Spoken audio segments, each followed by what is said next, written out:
क्योंकि press conference में आपको सीधा लिए चल रहे हैं।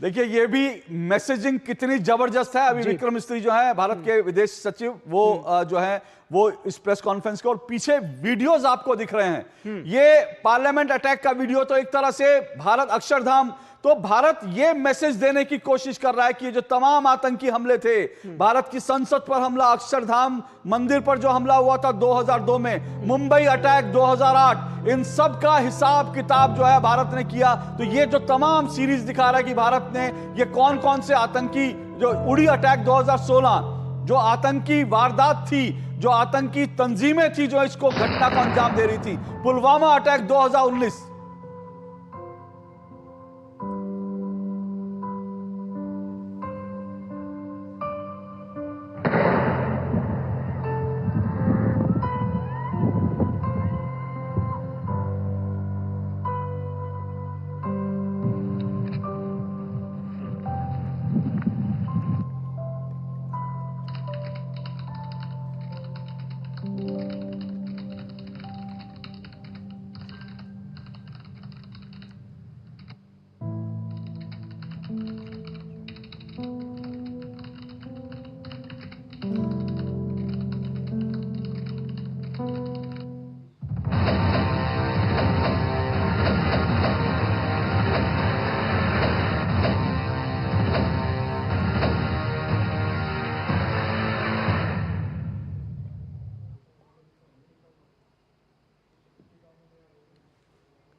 नमस्कार।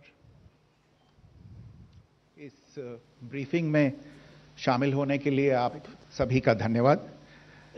जैसा कि आप सभी जानते हैं, 22 अप्रैल 2025 को लश्कर तैयबा से संबंधित पाकिस्तानी और पाकिस्तान प्रशिक्षित आतंकवादियों ने भारत में जम्मू और कश्मीर के पहलगाम में भारतीय पर्यटकों पर बर्बरतापूर्ण हमला किया।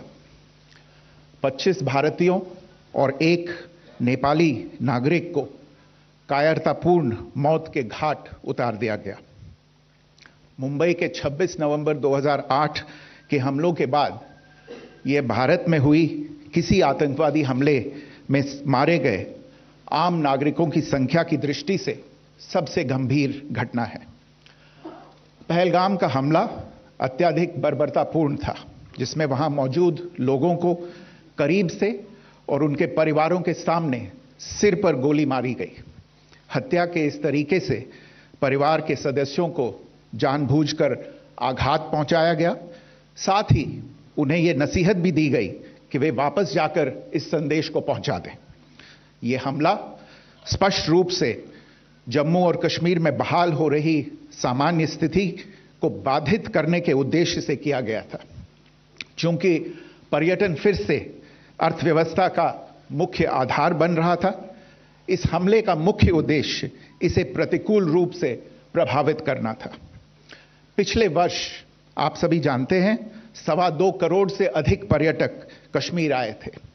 इस हमले का मुख्य उद्देश्य इसलिए संभवतः यह था कि इस संघ राज्य क्षेत्र में विकास और प्रगति को नुकसान पहुंचाकर इसे पिछड़ा बनाए रखा जाए और पाकिस्तान से लगातार होने वाले सीमा पार आतंकवाद के लिए उपजाऊ जमीन बनाने में सहायता की जाए। हमले का यह तरीका जम्मू और कश्मीर और शेष राष्ट्र दोनों में सांप्रदायिक दंगे भड़काने के उद्देश्य से भी प्रेरित था। इसका श्रेय सरकार और भारत के सभी नागरिकों को दिया जाना चाहिए कि इन प्रयासों को विफल कर दिया गया। एक समूह ने खुद को रेजिस्टेंस फ्रंट TRF कहते हुए इस हमले की जिम्मेदारी ली है। यह समूह संयुक्त राष्ट्र द्वारा प्रतिबंधित पाकिस्तानी आतंकवादी समूह लश्कर तैयबा से जुड़ा हुआ है। ये उल्लेखनीय है कि भारत ने मई और नवंबर 2024 में संयुक्त राष्ट्र की 1267 कमेटी की सैंक्शंस मॉनिटरिंग टीम को अर्धवार्षिक रिपोर्ट प्रस्तुत की थी, जिसमें टीआरएफ के बारे में साफ इनपुट दिए गए थे। इससे पाकिस्तान स्थित आतंकवादी समूहों के लिए कवर के रूप में टीआरएफ की भूमिका सामने आई थी। इससे पहले भी दिसंबर 2023 में भारत ने इस टीम को लश्कर ए तैयबा और जैश ए मोहम्मद के बारे में सूचित किया था, जो टीआरएफ जैसे छोटे आतंकवादी समूहों के माध्यम से अपनी गतिविधियों को संचालित कर रहे हैं। इस संबंध में 25 अप्रैल को यूएन सिक्योरिटी काउंसिल प्रेस वक्तव्य में टीआरएफ के संदर्भ को हटाने के लिए पाकिस्तान के दबाव पर भी ध्यान दिया जाना चाहिए। पहलगाम आतंकवादी हमले की जांच से पाकिस्तान के साथ आतंकवादियों के संपर्क उजागर हुए हैं। रेजिस्टेंस फ्रंट द्वारा किए गए दावे और लश्कर ए तैयबा से ज्ञात सोशल मीडिया हैंडल द्वारा इसको रीपोस्ट किया जाना इसकी पुष्टि करता है। चश्मदीद गवाहों और विभिन्न जांच एजेंसियों को उपलब्ध अन्य सूचनाओं के आधार पर हमलावरों की पहचान भी हुई है। हमारी इंटेलिजेंस ने इस टीम के योजनाकारों और उनके समर्थकों की जानकारी जुटाई है। इस हमले की रूपरेखा भारत में सीमा पार आतंकवाद को अंजाम देने के पाकिस्तान के लंबे ट्रैक रिकॉर्ड से भी जुड़ी हुई है, जिसके लिखित और स्पष्ट दस्तावेज उपलब्ध हैं। पाकिस्तान दुनिया भर में आतंकवादियों के लिए एक शरण स्थल के रूप में पहचान बना चुका है। यहां अंतर्राष्ट्रीय स्तर पर प्रतिबंधित आतंकवादी सजा पाने से बचे रहते हैं।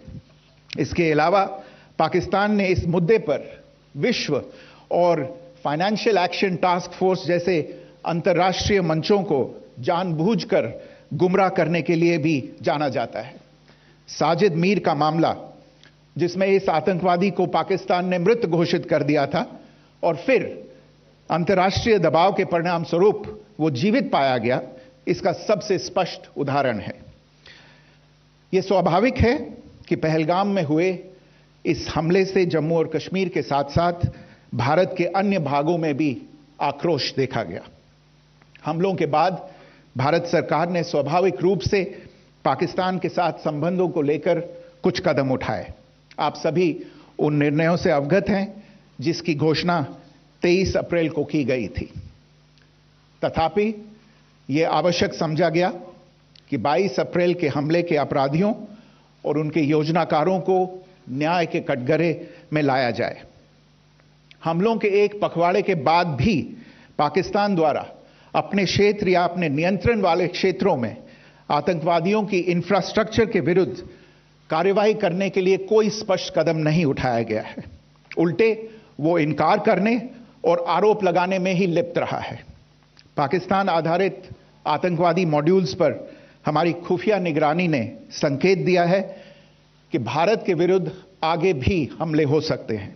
अतः इनको रोकना और इनसे निपटना दोनों को बेहद आवश्यक समझा गया। आज सुबह, जैसा कि आपको ज्ञात होगा, भारत ने इस तरह के सीमा पार हमलों का जवाब देने और उन्हें रोकने तथा उनका प्रतिरोध करने के अपने अधिकार का प्रयोग किया है। यह कार्यवाही नपीतुली, नॉन एस्केलेटरी, आनुपातिक और जिम्मेदारीपूर्ण है।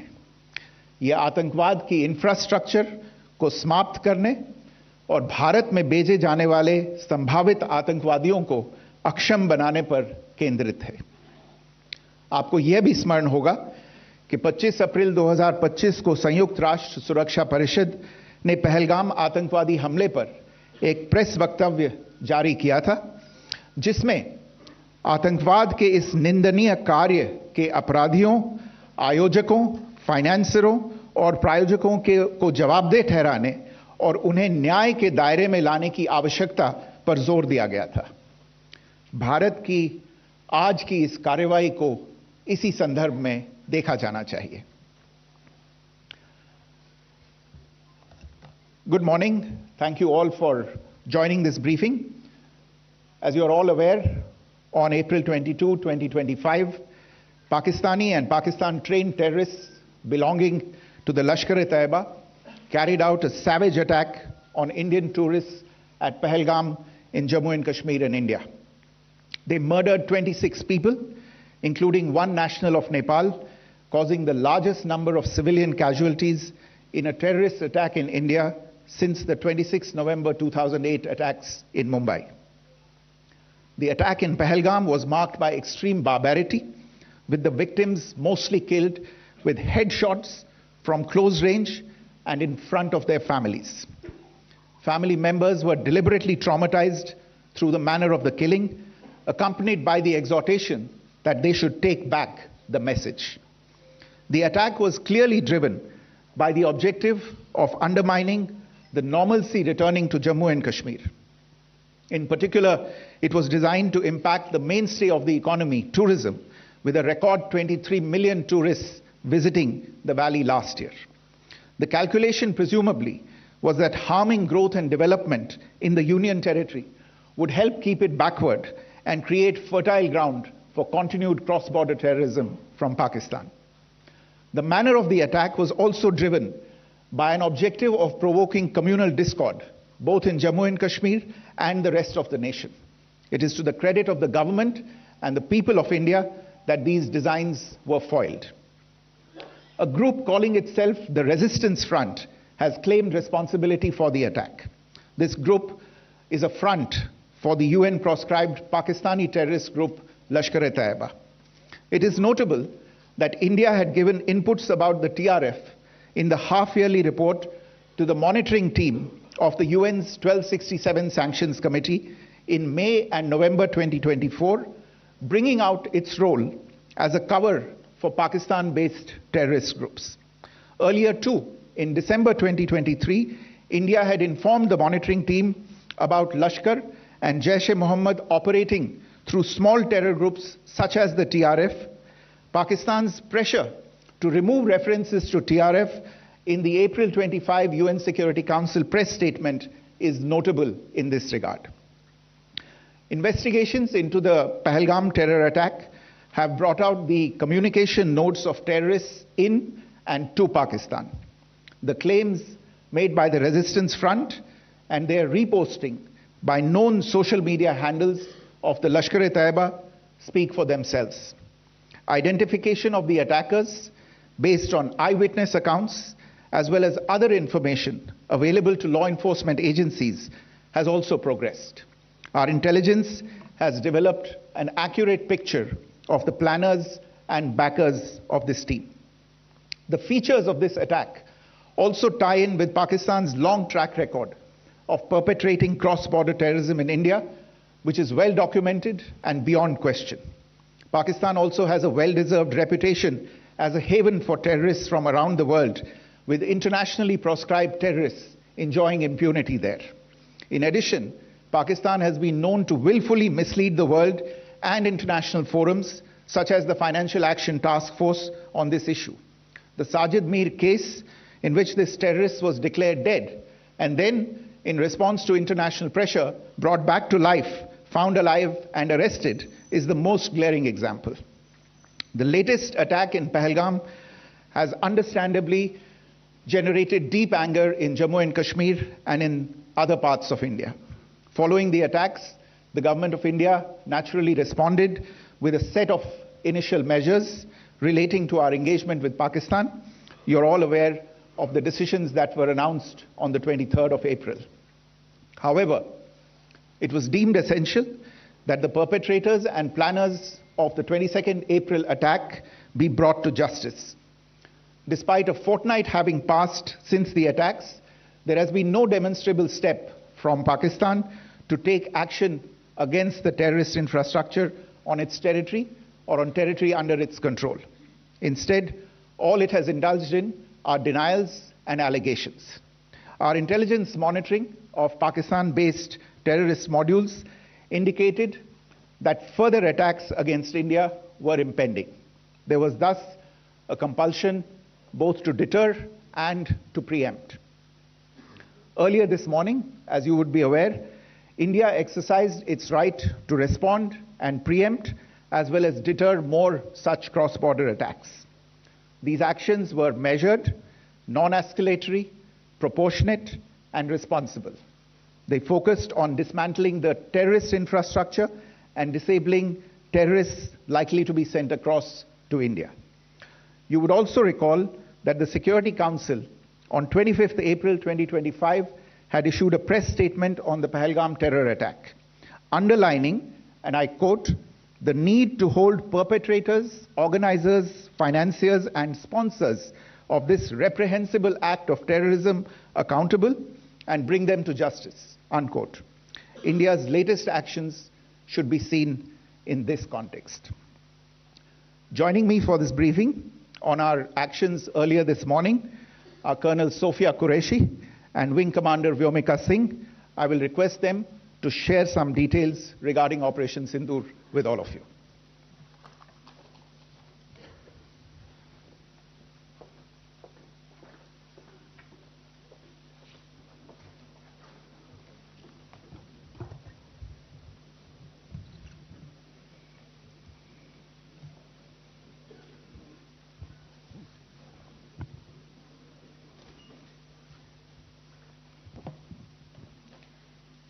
सुप्रभात देवियों और सज्जनों, मैं कर्नल सोफिया कुरैशी और मेरे साथ विंग कमांडर व्योमिका सिंह आज आपको 6 से 7 मई 2025 की रात 1:05 से 1:30 बजे के बीच भारतीय सशस्त्र बलों द्वारा अंजाम दिए गए ऑपरेशन सिंदूर के बारे में जानकारी देंगे। ऑपरेशन सिंदूर 22 अप्रैल को पहलगाम में हुए विभत्स आतंकवादी हमले के शिकार मासूम नागरिकों व उनके परिवारों को न्याय देने के लिए लॉन्च किया गया था। इस कार्रवाई में 9 टेररिस्ट कैंप्स को टारगेट किया गया और पूरी तरह से इसे बर्बाद किया गया। पाकिस्तान में पिछले 3 दशकों से टेरर इंफ्रास्ट्रक्चर का निर्माण हो रहा है। इसमें recruitment, indoctrination centres, training areas व लॉन्च पैड शामिल थे, जो पाकिस्तान और पाक अधिकृत जम्मू कश्मीर POJK दोनों में फैले हैं। Operation Sindoor was launched by Indian Armed Forces to deliver justice to the victims of Pahalgam terror attack and their families. 9 terrorist camps were targeted and successfully destroyed. Over the last 3 decades, Pakistan has systematically built terror infrastructure. It is a complex web of recruitment and indoctrination centers, training areas for initial and refresher courses, and launch pads for handlers. These camps are located both in Pakistan as well as Pakistan-occupied Jammu and Kashmir areas. Some of the well-known training camps are located, as you can see on the screen. They are distributed from Savai Nala in the north, counting to approximately 21, ending at Bhagalpur to the south. इन लक्ष्यों का चयन विश्वसनीय intelligence सूचनाओं के आधार पर हुआ ताकि आतंक गतिविधियों की रीढ़ तोड़ी जा सके, और यह खास ध्यान दिया गया कि निर्दोष नागरिकों और सिविलियन इंस्टॉलेशन को नुकसान न पहुंचे। The selection of these targets for Operation Sindoor was based on credible intelligence inputs and role of these facilities in perpetrating the terror activities. The locations were so selected to avoid damage to civilian infrastructures and loss of any civilian lives. This was done with due diligence, and the camps selected for targeting and their engagement will now be shown to you one by one. POJK के targets मैं आपको बताना चाहूंगी। सबसे पहले सवाई नाला camp Muzaffarabad, जो कि POJK के लाइन ऑफ कंट्रोल से 30 किलोमीटर दूर है। यह एक लश्कर तौयबा का ट्रेनिंग सेंटर था। 20 अक्टूबर 2024 सोनमर्ग, 24 अक्टूबर 24 गुलमर्ग, 22 अप्रैल 2025 पहलगाम, इन हमलों के आतंकियों ने यहीं से प्रशिक्षण लिया था।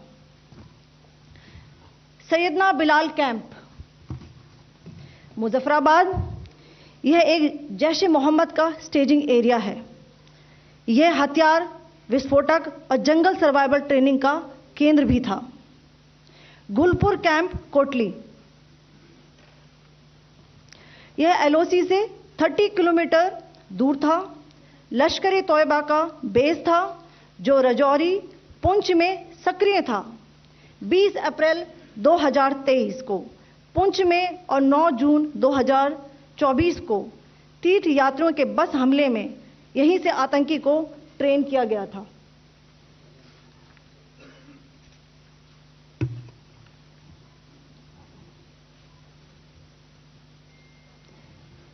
बरनाला कैंप बिंबर, ये एलओसी से 9 किलोमीटर दूर है। यहां पर हथियार, हैंडलिंग, आईईडी व जंगल सर्वाइवल का प्रशिक्षण केंद्र था। अब्बास कैंप कोटली,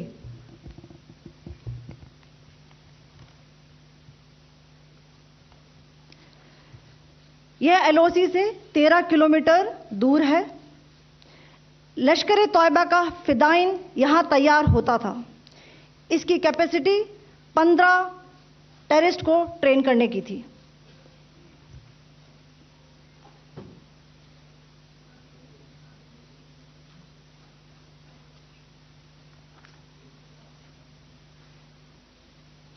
अब मैं पाकिस्तान के अंदर के टारगेट से अवगत कराना चाहूंगी। पहला, सर्जल कैंप सियालकोट। यह अंतर्राष्ट्रीय सीमा से 6 किलोमीटर की दूरी पर है, सांबा कठुआ के सामने।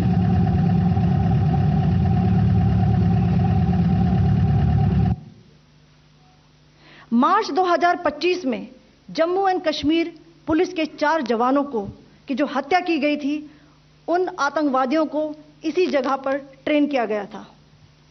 दूसरा, महमूना जाया कैंप सियालकोट। यह 18 से 12 किलोमीटर आईबी से दूर था। हिजबुल मुजाहिदीन का बहुत बड़ा कैंप था। यह कठुआ जम्मू क्षेत्र में आतंक फैलाने का नियंत्रण केंद्र था। पठानकोट एयरफोर्स बेस पर किया गया हमला भी इसी कैंप से प्लान और डायरेक्ट किया गया था। मरकज ताइबा मुरीद के, यह आईबी से 18 से 25 किलोमीटर दूरी पर है। 2008 के मुंबई हमले के आतंकी भी यहीं से प्रशिक्षित हुए थे। अजमल कसब व डेविड हेडली भी यहां ट्रेन हुए थे।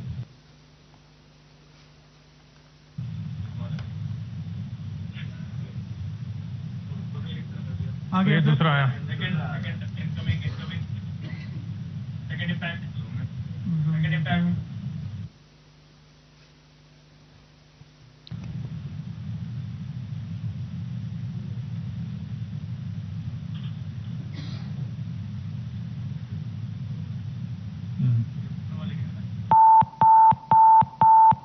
टारगेट 10 हुआ है सर अभी। टारगेट 10 हुआ, एनक्लोजर सेम ही है। 7 it is hit the target. हाँ हाँ।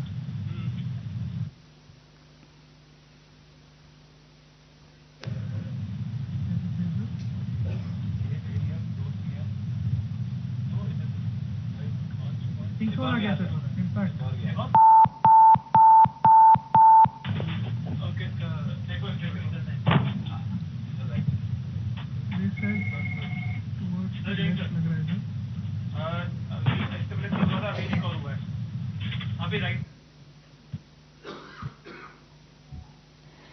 मरकज सुभान अल्लाह भावलपुर, यह इंटरनेशनल बाउंड्री से 100 किलोमीटर दूर है। जैश ए मोहम्मद का मुख्यालय था। यहां पर रिक्रूटमेंट, ट्रेनिंग व इंडॉक्ट्रिनेशन का केंद्र भी था। शीर्ष आतंकी अक्सर यहां आते थे।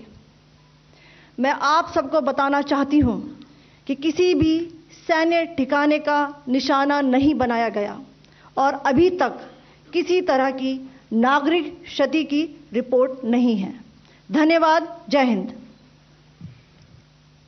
The strike on the terror camps were undertaken through precision capability, as shown to you.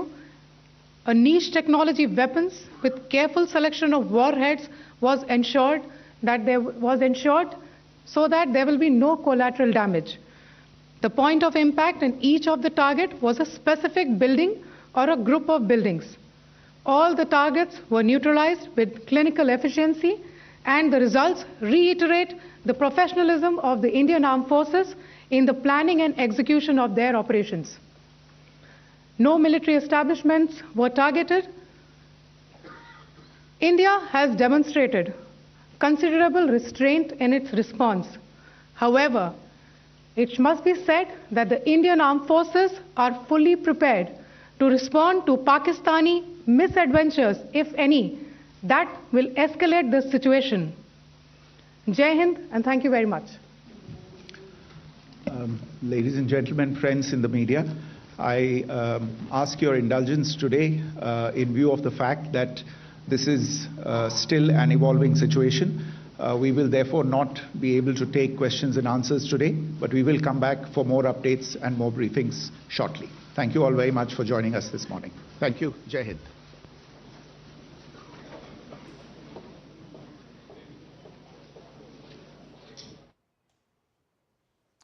तो ये प्रेस कॉन्फ्रेंस थी जिसमें तमाम तफसील